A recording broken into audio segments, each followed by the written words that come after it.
Assalamualaikum warahmatullahi wabarakatuh. Hai teman-teman. Baiklah, di sini saya akan menjawab beberapa soal dalam mata pelajaran pendidikan kewarganegaraan. Pertama-tama, perkenalkan, saya Sri Mawarni dari Prodi Pendidikan Fisika IKIP PGR Pontianak dengan NIM 222210004. Yuk, simak video ini.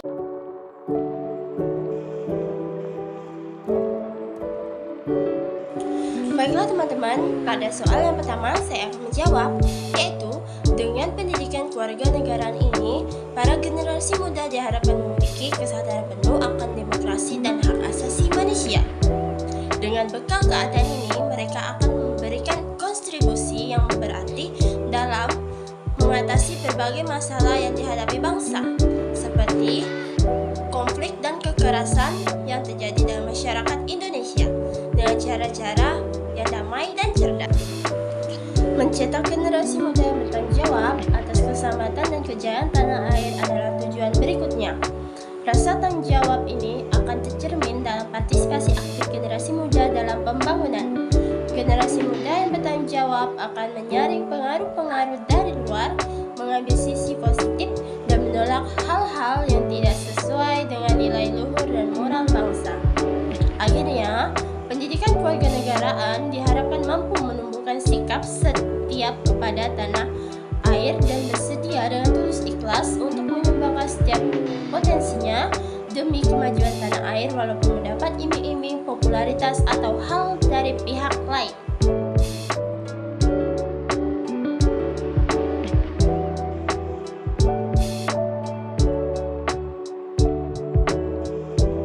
Definisi demokrasi lainnya yang paling sering kita dengar adalah oleh Presiden Amerika Serikat ke-16, yaitu Abraham Lincoln, yang mengatakan bahwa demokrasi merupakan suatu sistem pemerintahan dari rakyat, oleh rakyat, dan untuk rakyat.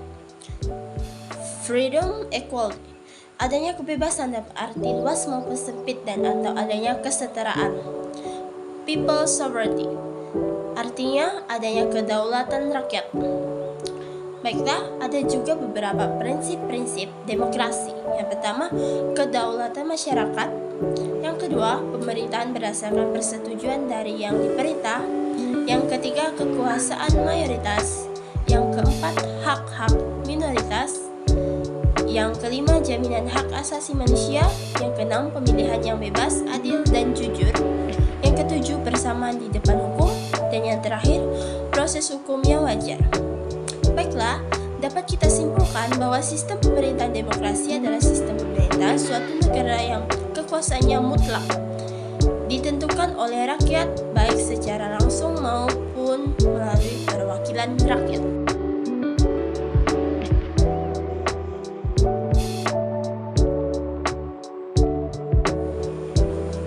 Berikutnya saya akan menjawab soal nomor 3, yaitu yang pertama ada hak asasi ekonomi atau property right, hak untuk memiliki sesuatu, membeli dan menjualnya serta memanfaatkannya. Berikutnya ada hak asasi pendidikan. Pendidikan merupakan hak asasi di mana setiap manusia berhak atas pendidikan di bawah kekuatan hukum tanpa adanya perbedaan.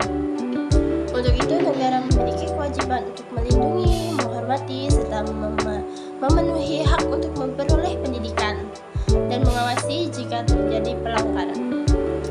Berikutnya ada hak atas kesehatan merupakan hak asasi manusia. Hal tersebut sebagaimana tertuang dalam Deklarasi Universal Hak Asasi Manusia atau DUHAM pasal 25 yang menyebutkan bahwa setiap orang berhak atas taraf kehidupan yang memadai untuk kesehatan, kesejahteraan dirinya sendiri dan keluarganya.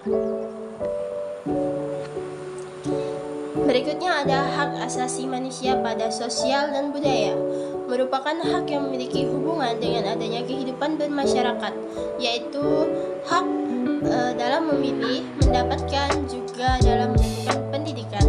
Dalam pendekatan penataan ini berbentuk kualitatif, jadi data disusun menggunakan buletin atau harian serta dokumen resmi yang lain.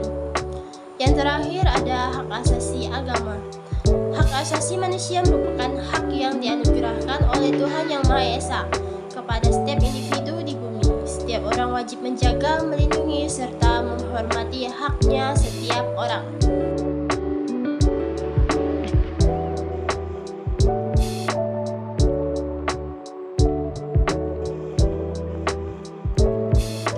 Baiklah, berikutnya saya akan menjawab soal nomor 4.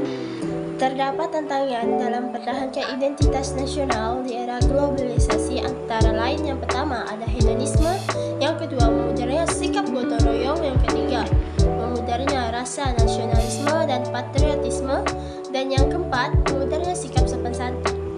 Di sini bisa kita simpulkan tantangan global dalam kerusakan yang dilakukan manusia, adapun tantangan global di kampung. Antara lain contohnya terjadi kezoliman. Tantangan dalam konteks globalisasi mengandung makna bahwa globalisasi tersebut harus dihadapi dengan suatu strategi untuk tidak kalah bersaing dengan negara lain. Baiklah, saya akan menjawab soal yang terakhir, yaitu wawasan Nusantara adalah doktrin politik bagi bangsa Indonesia agar dapat mempertahankan kelangsungan hidup Negara Kesatuan Republik Indonesia sesuai dengan Pancasila dan Undang-Undang Dasar 1945, dengan tetap mempertimbangkan pengaruh ekonomi, demografi, geografi, teknologi, serta peluang strategis yang lain. Ada beberapa konsep yang diterapkan. Yang pertama, konsep Trigatera. Konsep ini memahami wawasan Nusantara menjadi 3, yaitu geografis, demografis, serta strategis. Yang kedua ada konsep Pancagatra. Konsep ini memahami wawasan Nusantara menjadi 5, yaitu ideologi, politik, ekonomi, sosial budaya, pertahanan, keamanan. Wawasan Nusantara penting untuk dipahami agar masyarakat dapat mengetahui jati diri bangsa Indonesia. Selain itu juga bisa senantiasa menjaga keutuhan Negara Kesatuan Republik Indonesia dan memegang teguh nilai-nilai Pancasila.